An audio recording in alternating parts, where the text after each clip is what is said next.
Hey YouTube, this is David, the Georgia photographer, and today what I want to do is talk about how I get sharp images using manual focus lenses on a mirrorless camera. First thing you gotta have is a mirrorless camera. Today I'm going to use the Fuji X-T3. Alright, this camera has become my favorite piece of equipment. I just gotta admit, I really like this little camera. It is crop sensor. I don't care. I enjoy using it. It's a lot of fun to shoot with. The basis of this video is to explain how I set up my camera, how I change the settings in my camera to make it to where I can get sharp images with a manual focus lens, and how I use the lens as well, because there's no reason that you can't use something like this 58mm Minolta lens on this Fuji X-T3 and get beautiful images. There's no reason for it whatsoever. What you're going to need after that long drawn out intro, a mirrorless camera like this one. You're going to need a manual focus lens.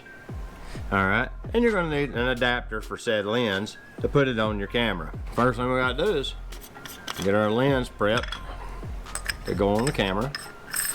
There we go.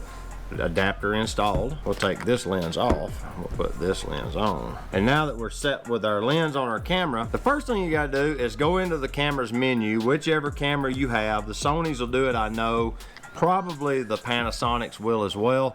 But there's always a function called, it'll say release without lens, or basically it'll allow you to fire the shutter without lens installed.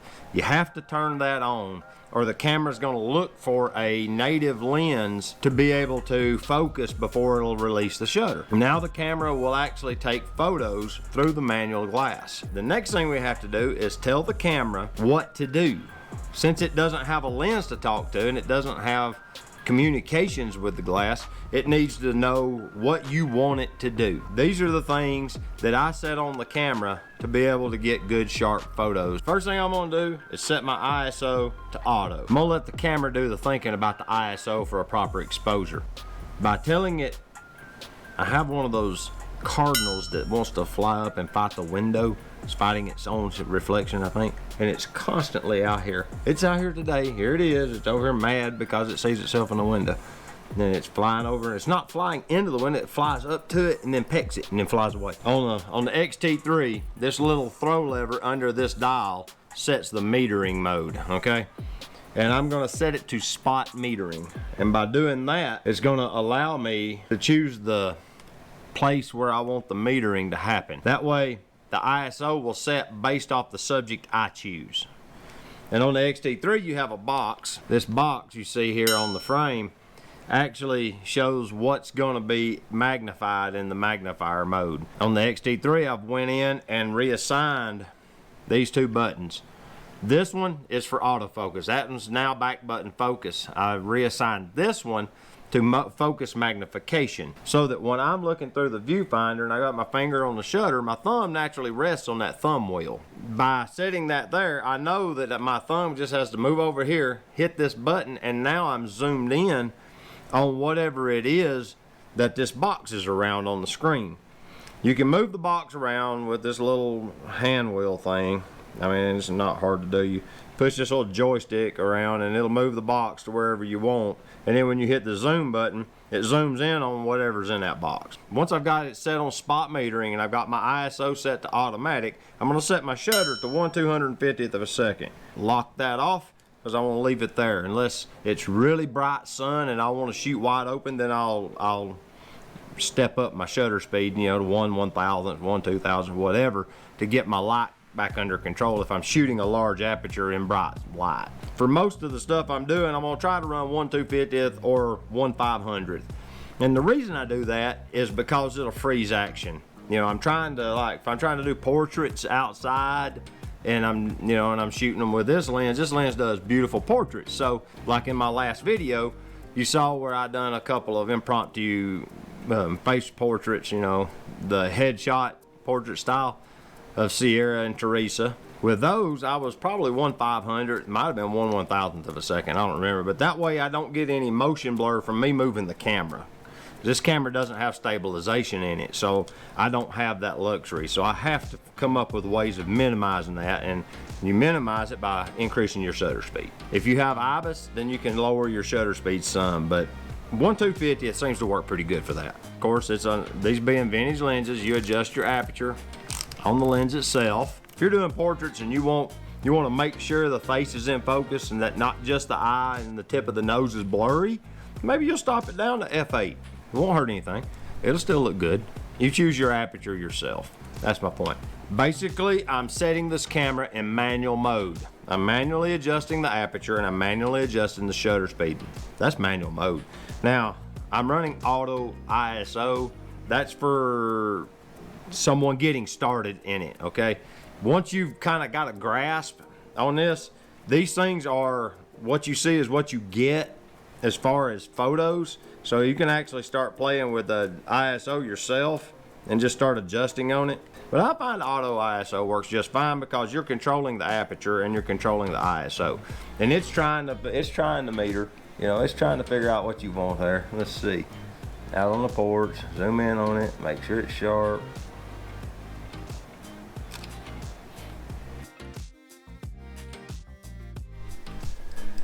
Let's say you're outside and you're shooting with a long telephoto lens, you're trying to capture wildlife. This is not super long, but it is 200 millimeter, all right? You're gonna see pretty significant camera shake handheld with a 200 millimeter lens and an unstabilized platform. So to mitigate that somewhat, what we wanna do is we wanna learn to use the terrain features around us to brace ourselves and get better shots. I like to get the camera directly against the surface if I can, and then use it and stabilize it that way. All right, let's zoom in on this. Let's see where we are here. Later. I'm gonna see if we got a sharp photo. Yeah, this is super interesting. It's the power pole beside the house. And reasonably sharp. It's not hard to do. But you can brace your arm against it, or set the lens lens barrel directly against it. But you know, this one's, the focus ring is actually in contact. And I'm gonna take more than one frame because you may have camera shake in one of your frames. I normally don't run continuous. This is because it fills my memory card up fast. Even on continuous low, I'll get 3 or 4 frames saved to the card before I realize that I've pressed the shutter. It'll capture 3 or 4. And if you're after a sharp photo, that's not a bad thing because you improve your odds of getting a sharp shot if you take more than one in continuous. Maybe the one where you transition from moving this way to this way, that moment of lull before it started back the other way was when the shutter released on one of those frames, and that's the sharpest one. You know, so it's worth it to capture multiple frames. Like I said, I leave mine in single and I'll snap individual frames typically. It's just my style. So with that, all you got to do is get out and practice, and you can get those sharp images that you want. Let's see if I can find something interesting here. It's not the most interesting photo in the world, but it's got depth. It's got the foreground, midground, background. Anyway, you have to get stable, get your ISO, shutter speed, and your aperture set to where you want, and just practice. That's the best way to do it, just practice. So if you have any tips or tricks, drop them in the comments below. Let me know what you do to get sharp photos with manual glass. If you're a vintage lens shooter like me, what are your tricks? What do you do? You know, do you stop down? Do you use tripods? You can shoot off tripods. It's not evil. It's not a bad thing. I'm just on the move so much, I don't use a tripod near as much as I should, I guess. When I'm shooting landscape stuff, I'll get it out more. But for just general photography, I just tend to shoot handheld and brace on whatever terrain features around me I have available. I want to do a quick poll. What's your favorite mirrorless camera? Mine is currently the X-T3. I don't know if the XH1 would be better. I haven't tried one. The X-T3 performs really well. I've had a Sony A7 II as well, and although I like the camera, it was kind of techy to the point that it was frustrating to use unless you spent a lot of time just studying the layout and how the menus work and all that sort of thing. It was just tough to work with. But yeah, what's your favorite kind of So what's your favorite mirrorless camera? What is it, boy? You ready to get down? Well, yeah, leave it in the comment below. What's the favorite mirrorless platform? Is it Olympus? Is it Panasonic? Is it Fuji? Is it Sony? Or is it one of the two bigger names? Is it Nikon and Canon? They all have a foot in the race now, so let me know what y'all think. I'd like to know kind of what the percentage demographics are of the people that leave comments, because I don't have any way of knowing of the ones that don't. I'm just curious about the mirrorless guys, because that's what this video is around, is about adapted manual focus lenses on a mirrorless body. And bear in mind, these same tricks that work for the mirrorless cameras also work for DSLRs if you're putting a manual focus lens on them. Get your shutter speed up, get your metering on spot, get your auto, or get your ISO to auto if you're not really sure how to set your ISO, because you know DSLRs are a little tougher because they don't give you that immediate feedback of what the frame's going to look like. I can kind of cheat and see, okay, that's going to be exposed. It's a little thin, so what we'll do here is we'll open up the shutter some, see, and I can suddenly see what's going to happen. But with a DSLR, unless you go live view, you really don't have that luxury. So you have to kind of play with the exposure triangle a little more carefully. And typically you'll be running native lenses on a DSLR because you really can't adapt them. So with that, it's going to give it metering information based off of the aperture you've put on it. It's going to know what the aperture is, so it's going to do the metering kind of for you and let you know if you're under or overexposed.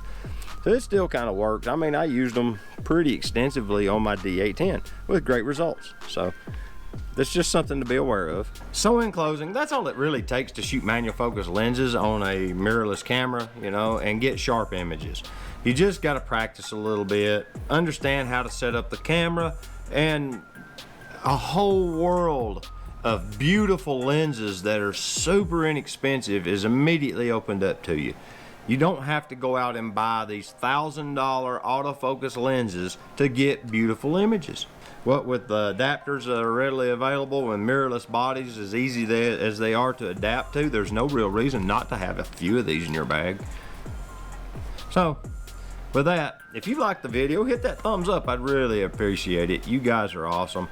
Dude, I'm closing on 1,000 subscribers. I can't really comprehend how many people that is.